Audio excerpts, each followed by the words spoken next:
Arnica Dixit जी, president. Radhe Radhe महाराज जी। आप कह रहे हैं कि आप एक बैंक हैं, उसके प्रेसिडेंट हैं।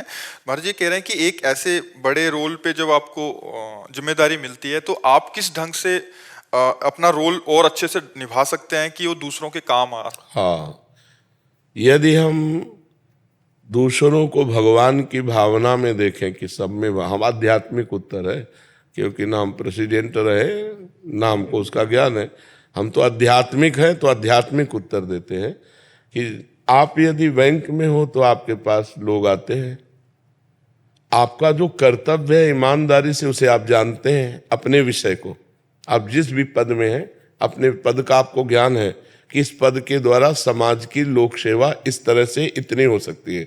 आप ईमानदारी से अगर उस लोक सेवा को भगवान की पूजा मान करके आए हुए व्यक्ति में भगवत भाव करते हुए करें तो ये सबसे बड़ी सेवा हो जाएगी। इससे बड़ा कोई लोक कल्याण नहीं होगा, क्योंकि आपके अंदर जब सबके प्रति भगवत भाव होगा और आप ईमानदारी से अपने पद का पालन करेंगे जो कर्तव्य है और भगवान का स्मरण करेंगे तो ये सबसे बड़ा कार्य हो जाएगा, सबसे बड़ी पूजा हो जाएगी, सबसे बड़ा धर्म हो जाएगा, सबसे बड़ा लोक हित हो जाएगा। लोक अहित तब होता है जब हम किसी को मनुष्य मान करके उसके गुण दोष का दर्शन करके उसके अनुसार बर्ताव करते हैं, और लोक मंगल तब होता है जब सिय राम में सब जग जानी, सबको भगवान का स्वरूप मानकर अपने कर्तव्य का पालन करते हैं तो हमारा मंगल हो जाता है। और नाम जप करें, नाम जप जरूर है, नाम जप के बिना सब अधूरा है। किसका है? हाँ, नाम जप कीजिए और अपने पद की गरिमा रखिए कि सत्य और ईमानदारी से जो सरकार ने आपको पद दिया है, जो आपको अधिकार दिया है, उसके अनुसार समाज का कल्याण करें, समाज का हित करें और समाज को भगवान का स्वरूप समझें, क्योंकि भगवान है ही, सब में पावर वही है, ईश्वर ही सबका पावर। ये जो स्वर निकल रहा है वो ईश्वर से ही निकल रहा है, वो अंतर ध्यान हो जाए, अभी एक मात्रा भी नहीं बोल सकते, वो ईश्वर पावर ही बोल, तो सब में ईश्वर ही विराजमान है, ऐसी भावना करें। महाराज जी वहाँ समाज का, वहाँ धन प्रधान बुद्धि होती है महाराज जी, कि कैसे और अधिक अपनी कंपनी को और मुनाफा दिलाएं, ये प्रधान बुद्धि होती है। इनके नीचे कर्मचारी होते हैं महाराज जी, बहुत सारे कर्मचारी हैं। एक तो इनका उनका जिम्मेदारी होती है महाराज जी। मैं एक कॉर्पोरेट जगत की बात कर रहा हूँ, जहाँ मतलब एक हम किसकी सहायता कर सकते हैं उसमें, मतलब कैसे उसको अपन। असली बात, इनके विषय का हमको ज्ञान हो तो फिर हम इसका वर्णन करें। अब चूंकि इनके विषय का ज्ञान नहीं तो केवल आध्यात्मिक मेड़ बांध करके इनको दे देते हैं कि शेष आप अपनी बुद्धि से देख लो। देखो, बैंक को लाभ हो लेकिन आने वाले व्यक्ति को नुकसान नहीं होना चाहिए। तो अगर आने वाले व्यक्ति में हम भगवान का भाव रख रहे हैं तो हमें तो लाभ होगा, क्योंकि आया ही वो है, और उसको भी लाभ प्राप्त होगा, उसका भी मंगल होगा। केवल हम अगर अपना लाभ देखेंगे तो सामने वाले की हानि निश्चित हो जाएगी, सामने वाले का लाभ देखेंगे तो हमारा भी लाभ हो जाएगा और उसका भी लाभ हो जाएगा। अगर हम अपना लाभ देखते हैं तो सारा संसार इसी में चल रहा है, अपना लाभ सिर्फ देख रहा है, पद का प्रयोग अपने लिए कर रहा है, वो दुरुपयोग होगा, और पद का प्रयोग समाज के लिए कर रहा है, ये सदुपयोग होगा। अपने लाभ के लिए सब कार्य कर रहे हैं, वहीं धोखा हो जाता है, वहीं अधर्म हो जाता है, वहीं पाप हो जाता है। अपना लाभ सबके लिए है, अब वही मंगल हो जाएगा, वही परम धर्म बन जाएगा। इसीलिए हमारे जो शब्द हैं अगर उनको नोट करो और उन पर विचार करो तो सब कुछ उसी में मिल जाएगा आपको। अब चूंकि जैसे एक डॉक्टर प्रश्न करता, एक वकील प्रश्न करता, एक मान लो बैंक का प्रश्न करता, तो अब हर डिपार्टमेंट का हमें तो ज्ञान नहीं है, लेकिन हर डिपार्टमेंट जिससे अपने आप को उत्तीर्ण करके और मंगल में सुख को प्राप्त हो वो उत्तर मिल जाएगा। अब इनका क्या अधिकार मुझे पता नहीं, इनको क्या क्या करना पड़ता है मुझे पता नहीं, लेकिन हमने जो बोला अगर ये पॉइंट रख लें तो जो भी करेंगे इनका मंगल होगा और इनको लाभ ही नहीं परम लाभ प्राप्त होगा। अब चूंकि किसी विषय का सम्यक उत्तर तब हो सकता है जब उस विषय का सम्यक ज्ञान हो।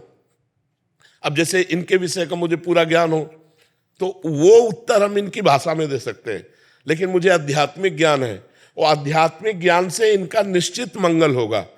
जैसे बोला कि आपको आए हुए हर व्यक्ति पर भगवत भाव रखना है, अपना लाभ हमें विचारना है, लेकिन आए हुए का अगर हम लाभ विचारेंगे तो अपना लाभ हो ही जाएगा और उसको भी लाभ होगा, और केवल अपना लाभ सोचेंगे तो सामने वाले को असंतुष्टता प्राप्त होगी, क्योंकि केवल हम अपना लाभ है। अब आपकी जिम्मेवारी क्या मुझे पता नहीं, लेकिन जो हम शब्द बोल रहे हैं उनका प्रयोग आप अपनी जिम्मेवारी में कर लीजिए। आप जो भी हैं, आपका मंगल हो जाएगा, आपका कल्याण हो जाएगा।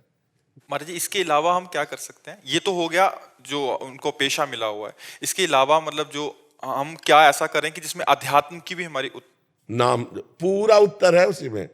नाम जप करते कहा ना, तो नाम जप देखो अलग अलग युग की साधना है, उससे सिद्धि प्राप्त होती है। जैसे पछियाव हवा चल रहा है ना, तो आपको टटिया वैसे ही लगानी पड़ेगी, उल्टा लगोगे तो उड़ जाएगी। जैसे नाव है ना, तो हवा की अनुकूलता देखकर लगाओगे तो बिना प्रयास के वो आपकी दिशा पे पार हो जाएगी। तो ऐसे युग धर्म का प्रभाव है। कृतयुगे ध्यायते विष्णुम त्रेतायाम यजते मखई द्वापरे परिचर्यायाम कलो तद्धर कीर्तनात्। जो सतयुग में था वो ध्यान के द्वारा भगवान की प्राप्ति निश्चित थी। जो त्रेता है उसमें यज्ञ के द्वारा भगवान की प्राप्ति निश्चित हुई। द्वापर में पूजा के द्वारा भगवान की प्राप्ति निश्चित। कलयुग में केवल हरिनाम कीर्तन, हरेर्नाम हरेर्नाम हरेर्नाम केवलम कलौ नास्तेव नास्तेव नास्तेव गति अन्यथा। 3 बार भगवान व्यासदेव जी ने कहा कलयुग में केवल हरि नाम से, केवल हरि नाम से, केवल हरि नाम से कल्याण होगा। नास्तेव नास्तेव नास्तेव गति अन्यथा, नहीं है नहीं है नहीं है और किसी से गति। अब आप ध्यान देख लीजिए, आंख मूंदो अंधकार दिखाई देता है, चैन से बैठने नहीं दे रहा मन। आप देखो मन चैन से बैठने दे रहा है। जैसे बंदर शाखा प्रशाखा पे कूदता रहता है, ऐसे ये मन कूदता रहता है। थोड़ा एकाग्र होके देखो इसको, ये गया वो गया, बंबई कलकत्ता, एक सेकंड में कहां से कहां भाग रहा है, तो ध्यान कैसे लगेगा। अच्छा, अब यज्ञ की सामग्री कहां से शुद्ध मिले। अच्छा, अनाज, कोई भी अनाज ऐसा आपको नहीं मिलने वाला जिसमें खाद ना पड़ी हो और केमिकल ना छिड़का गया हो, ये यज्ञ लायक है नहीं। तो जो हमारे ऋषियों ने निश्चित किया कि त्रेता में यज्ञ। अच्छा, द्वापर में पूजा, आप जाओ दुकान में और उनसे बात करो कि पूजा की सामग्री दे दो, तो सबसे घटिया सामग्री जो होगी, अगर आप सुपारी कहो तो बोले खाने के लिए कि पूजन के लिए, बोले पूजन के लिए, तो वो सड़ी अलग रखी होती है वो सुपारी। पूजा की सिद्धि नहीं होने वाली। एक कलयुग केवल नाम आधारा। इसीलिए हम सबके प्रश्न में उत्तर में एक औषधि जरूर देते, नाम जप करो, भगवान का नाम जप करो, इससे परम मंगल होगा। देखो, राम राम नहीं कह पाते थे, मरा मरा कहा तो ब्रह्म ऋषि हो गए। तो क्या हम राधा राधा रटकर, कृष्ण कृष्ण रटकर भगवान को नहीं प्राप्त कर सकते। अपने पुत्र के बहाने नारायण बुलाया तो परम पद मिल गया अंतिम समय। हम जानबूझकर नारायण नारायण कहेंगे तो क्या हमारा कल्याण नहीं हो जाएगा। तो कलयुग केवल नाम आधारा, सुमिर सुमिर नर उतरे पारा। अपने कर्तव्य का ज्ञान पदाधिकारी को होता है, किसी भी डिपार्टमेंट में हो। अगर हम भय और प्रलोभन का त्याग कर अपने पद के कर्तव्य का पालन करें और नाम जप करें तो भगवत प्राप्ति हो जाएगी, कोई भी हो। भगवान ने अर्जुन जी को कहा मामनुस्मर युद्ध च, युद्ध रूपी कर्तव्य करो मेरा स्मरण कर। तो अपने कर्तव्य का एक विद्यार्थी को भी ज्ञान होता है, अपने कर्तव्य का एक टीचर को भी ज्ञान होता है। ऐसा नहीं कि ज्ञान नहीं होता है, मुझे क्या करना है ये ज्ञान होता है, लेकिन हम भय या प्रलोभनवश अपने कर्तव्य को भूल जाते हैं और भय प्रलोभन के प्रवाह में बह जाते हैं, तो अधर्म हमसे हो जाता है। वही बात इस सखी को कहा, अपने कर्तव्य का पालन करो और नाम जप करो और सब में भगवान की भावना करो। इससे लोक में तो उन्नति होगी, परलोक आपका बन जाएगा, भगवत प्राप्ति आपकी बन जाएगी।